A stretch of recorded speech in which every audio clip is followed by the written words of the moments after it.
Salut et bienvenue sur la chaîne Maths et Applications. Je suis Marius et dans cette séquence vidéo, tu vas pouvoir tout comprendre sur la forme canonique. Mais avant, si tu n'es pas encore abonné à la chaîne, je t'invite à le faire et à mettre un gros pouce bleu. Tu es prêt? On y va. Toute fonction P définie sur R par P de x égale à ax carré plus bx plus c, où a, b, c appartiennent à R et A différent de 0 est appelée fonction polynôme du second degré ou tout simplement fonction du second degré. Cette fonction P peut s'écrire de façon unique sous la forme P de x égale à A facteur de x moins alpha, le tout au carré plus bêta, où alpha égale à moins b sur 2a et bêta égale à P de alpha avec alpha bêta qui sont des nombres réels. Alors cette forme est unique et c'est elle qui est appelée forme canonique de ce polynôme là.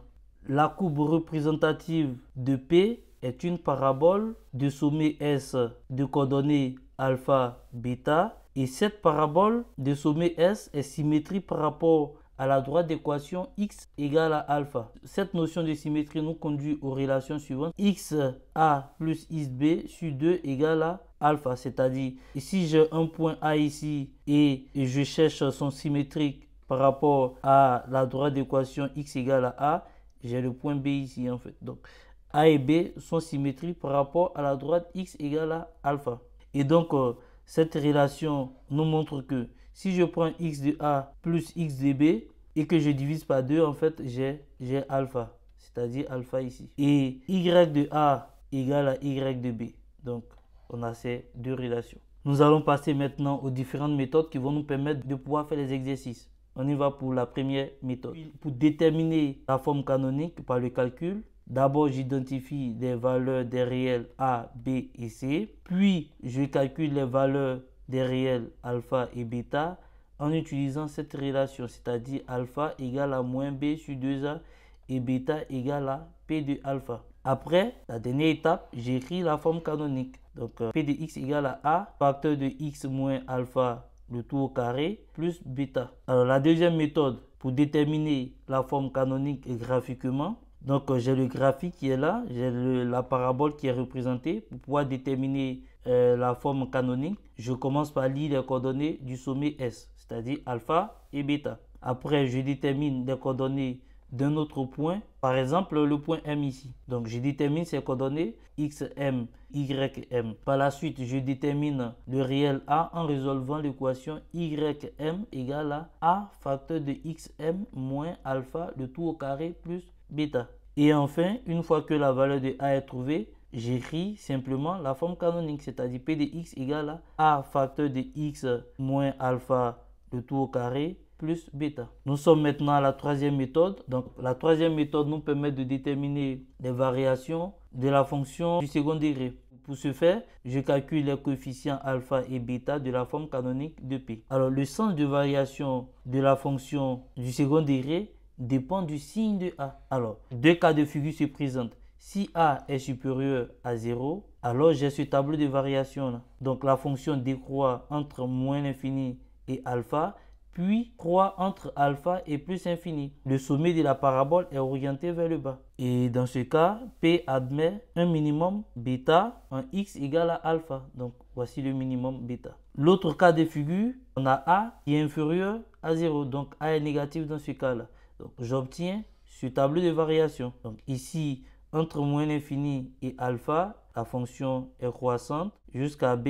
Et entre alpha et plus infini, la fonction est décroissante. Et nous pouvons remarquer que dans ce cas, le sommet se retrouve en haut. Et P admet un maximum bêta en x égale à alpha. Ainsi terminé les différentes méthodes, nous allons passer aux exercices. Exercice 1. On considère la fonction P définie sur R par P de x égale à 2x carré plus 2x moins 24. La première question, déterminer la forme canonique de P. La deuxième question, en déduire les coordonnées du sommet S de la parabole. Et la troisième question, donner le tableau de variation de P. On y va pour la première question. Donc, je rappelle P de x. La première question, c'est de déterminer la forme canonique de P. Donc, pour ce faire, j'utilise la première méthode. Donc, je commence par identifier les valeurs de A. Donc, A égale à 2, B égale à 2, et C égale à moins 24. Après avoir identifié les valeurs, je calcule les valeurs des réels alpha et bêta. On connaît la relation qui dit alpha, bêta et les valeurs AB. Donc alpha égale à moins B sur 2A et bêta égale à P2 alpha. On va appliquer ces formules-là. Alpha égale à donc moins 2 sur 2 fois 2, car la valeur de B c'est 2 et la valeur de A c'est 2. Ça nous donne moins 2 sur 4 qui fait moins 1 demi. Et bêta égale à P de moins 1 demi. Ça fait 2 fois moins 1 demi au carré plus 2 fois moins 1 demi moins 24. Donc j'obtiens alpha égale à moins 1 demi et bêta égale à 2 fois 1 quart, car moins 1 demi le tout au carré, ça fait 1 quart. Et 2 fois moins 1 demi, ça fait moins 24. Et ça nous donne alpha égale à moins 1 demi, bêta égale à 1 demi, moins 25. Enfin, alpha égale à moins 1 demi, et bêta égale à 1 moins 50 sur 2, qui nous donne alpha égale à moins 1 demi et bêta égale à moins 49 sur 2. Finalement, j'ai donc A égale à 2, alpha égale à moins 1 demi et bêta égale à moins 49 sur 2. Alors, la forme canonique s'écrit A facteur de x moins alpha au carré plus bêta. Donc ça c'est la formule de la forme canonique. Donc on va juste remplacer les valeurs de A, alpha et bêta. On y va. Donc on a 2 facteurs de x moins 1 demi de tout au carré moins 49 sur 2. Et ça fait 2 facteurs de x plus 1 demi de tout au carré moins 49 sur 2. Donc la forme canonique c'est p de x égale à 2 facteurs de x plus 1 demi de x carré moins 49 sur 2.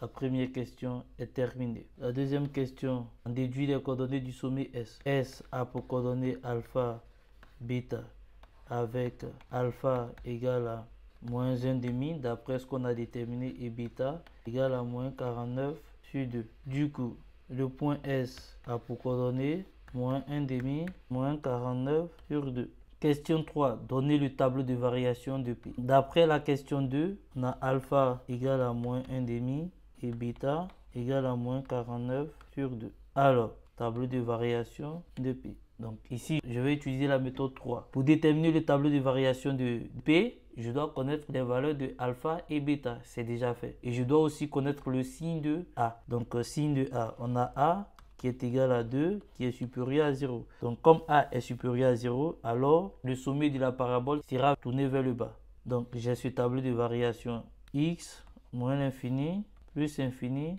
moins 1 demi. Ici, c'est la valeur de alpha. Les moins 1 demi représentent alpha. Et ici, c'est variation, donc variation de P. Et là, vu que le sommet de ma parabole sera orienté vers le bas, alors bêta se retrouve là, moins 49 sur 2, qui est l'image de alpha. Donc, j'ai ma courbe qui se comporte comme ça. Ainsi prend fin l'exercice 1. On passe à l'exercice 2. Exercice 2. On considère une fonction g du second degré dont on connaît la courbe représentative, CG ci-contre. Déterminer la forme canonique de G. Donc ici, nous allons utiliser la méthode 2. Donc la première des choses, c'est de déterminer les coordonnées du sommet. Donc nous allons chercher le sommet. Je vais marquer un point sur le sommet. Le sommet, il est là. Pour déterminer le sommet, je trace deux traits, voilà, pour pouvoir déterminer l'abscisse et l'ordonnée. L'abscisse ici, c'est 1 et ici, l'ordonnée, c'est 4. Donc alpha égale à 1 et bêta égale à 4. Les coordonnées de S. Alpha égale à 1 et bêta égale à 4. Donc S a pour coordonnées 1, 4. Nous venons de déterminer les coordonnées du sommet S. La deuxième des choses, d'après la méthode 2, il faut déterminer un autre point, soit un point M qui appartient à la courbe. Je prends un point ici, pif, voilà. Ce point, si je l'appelle donc point M, ses coordonnées, c'est 3 ici et on a 2 ici. Un autre point de la courbe est M de coordonnées x, m, y, m, avec xm égale à 3 et ym égale à 2. Donc m a pour coordonnées 3, 2. nous avons 2 points, S de coordonnées 1, 4 et M de coordonnées 3, 2. Déterminons le réel A. Alors, d'après cette même méthode, c'est-à-dire la méthode 2, pour déterminer le réel A, il faut résoudre cette équation. Donc, YM égale à A facteur de XM moins alpha le tout au carré plus bêta. Nous avons 2 égale à A facteur de 3 moins 1 le tout au carré plus 4. Donc, ça nous fait 2 égale à A multiplié par 2 au carré, puisque 3 moins 1, ça fait 2, donc 2 au carré, plus 4. Et donc, on a 2 égale à 4A plus 4. Du coup, 4A égale à moins 2. Et donc, A égale à moins 2 sur 4, qui fait moins 0,5. Ainsi, on vient de déterminer la valeur de A. Nous avons maintenant les valeurs des réels. A égale à moins 0,5, alpha égale à 1, bêta égale à 4. Donc, la forme canonique de notre fonction g, c'est g de x égale à moins 0,5, x moins 1, le tout au carré, plus 4. Voici la forme canonique de la parabole représentée précédemment. Ainsi prend fin l'exercice 2. Exercice 3. Soit f une fonction du second degré dont la parabole CF passe par le point de coordonnées moins 1, moins 2. Le minimum de f vaut moins 3 pour x égale à 2. La question: déterminer les coordonnées du point B symétrique de A par rapport à l'axe de symétrie de la parabole CF. Pour cette question, nous allons commencer par exploiter en fait les données de l'exercice. CF passe par le point A de coordonnées moins 1, moins 2, veut dire que f de moins 1 égale à moins 2.